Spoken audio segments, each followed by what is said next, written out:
Download that to your smartphone or to your Android, Google Play Store or iTunes. Download for me the TuneIn Radio app. Next thing I need you to download for me, while you're there, download the Sermon.net app. The Sermon.net app is free.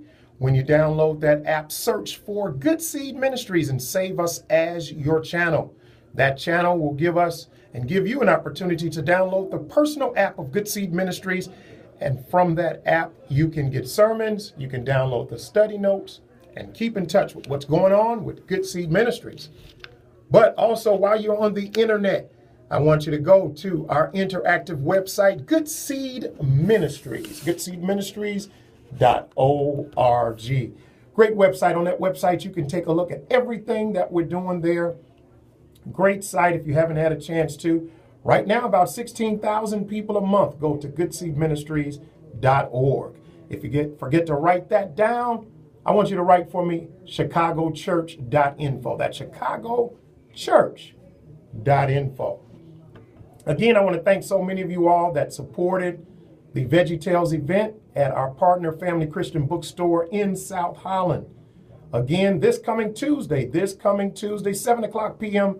is our second Tuesday devotionals right there at the Family Christian Bookstore, 555 East 162nd Street in South Holland. Again, I want to thank you all. First of all, this is a special show for me tonight.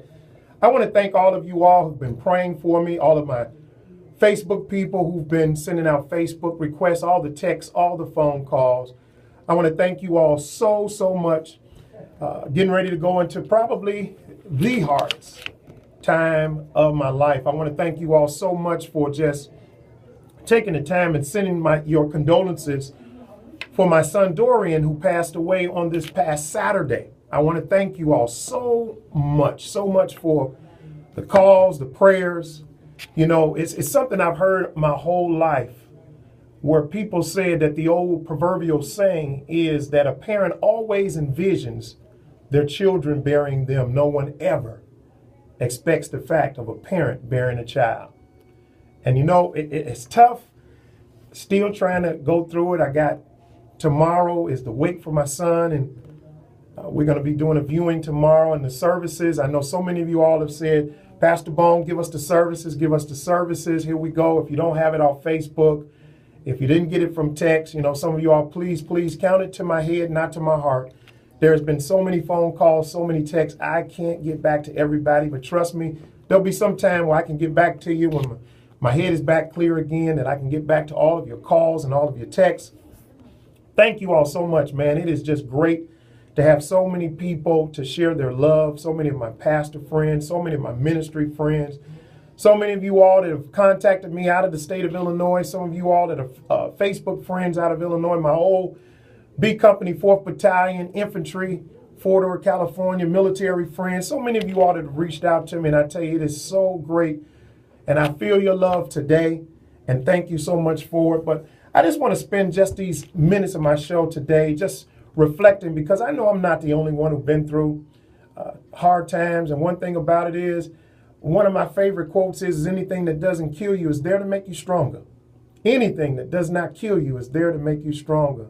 And in times like this, guys, it's so important that you hold on to God's hand. And really, when I think about that now, and I think about it, it's not a fact of you holding on to God's hand, it's to make sure that God holds on to your hand. And the reason why I say that is, and then at times you can let go, but God will always hold on. My son Dorian, 26 years old, he was born what most of us would consider a disability, at cerebral palsy. But disabilities, to me, and I always say God brings special people in this world to really show us how dumb we are. Because God brings people into this world. And let me tell you something, there's a reason why. I love the Bible so much and I trust God, is because the Bible in itself answers the toughest questions of this world. And you know, when I think about my son in his 26 years, we found out when he was about 2 years old that he had cerebral palsy through him being developmentally delayed, and he was slow walking. He never talked. He had his own way of communicating. He had his own ways of of letting us know when he was hungry. He was one of the most eaten people I knew. Always lived with a smile on his face. And I always say, you know, my hope is in Christ, but I think God always gives us earthly people. You know, Paul said, follow me as I follow Christ. Follow me as I follow Christ. He wasn't saying that arrogantly. What he was saying is that everybody in this world looks for models. Everybody in this world looks for models, people that they can look up to, people that they can walk to. And I honestly believe that people that are born with disabilities, people like Dorian who come into our lives like shining stars to show us how some of the basic things that we complain about, some of the basic things that we see in life and we take for granted. Sometimes, you know, you wake up and you pout because it's not as warm as you want it to be, or maybe it's too cold.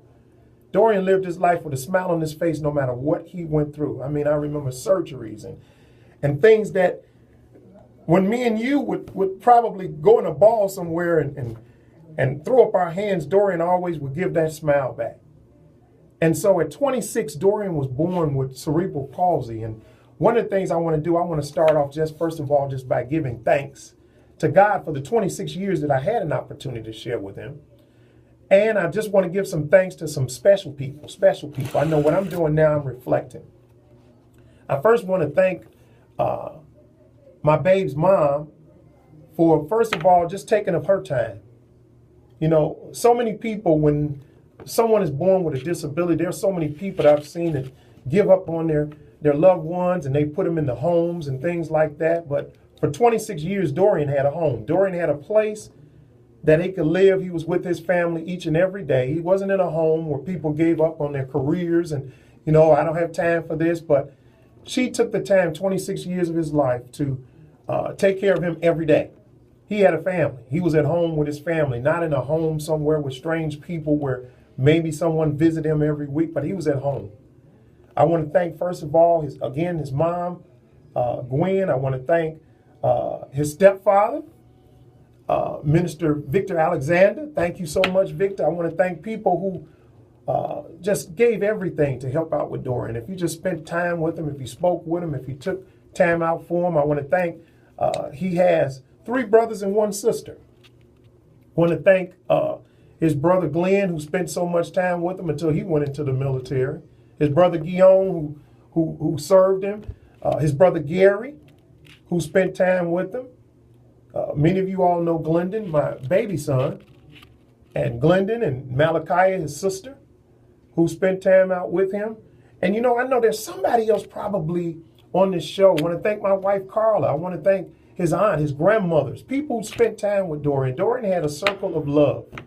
And what I want to do is I just want to share this with you as we move into it. I know I got about 5 minutes left.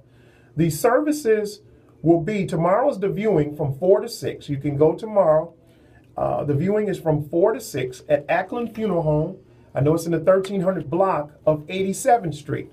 I think it's 1325 West 87th Street. Ackland Funeral Home is between Racine and Ada on tomorrow from 4 to 6. The services will be Friday morning, 10 a.m. to 11 a.m. is the wake, and 11 to 12 is the funeral, again at Ackland Funeral Home in the 1300 block of West 87th Street.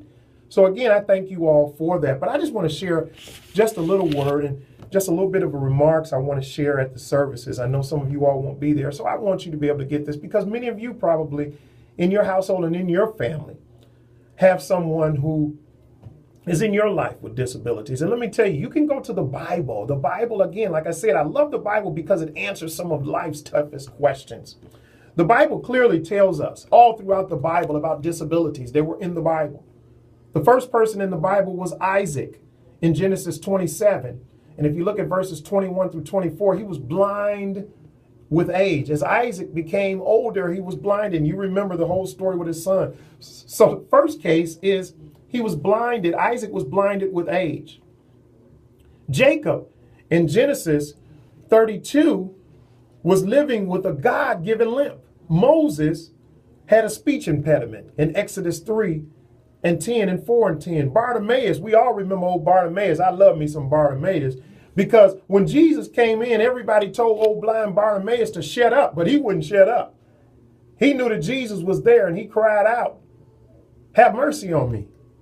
You also had one of the keys, Paul. We know Paul was born with a thorn that kept him weak in 2 Corinthians.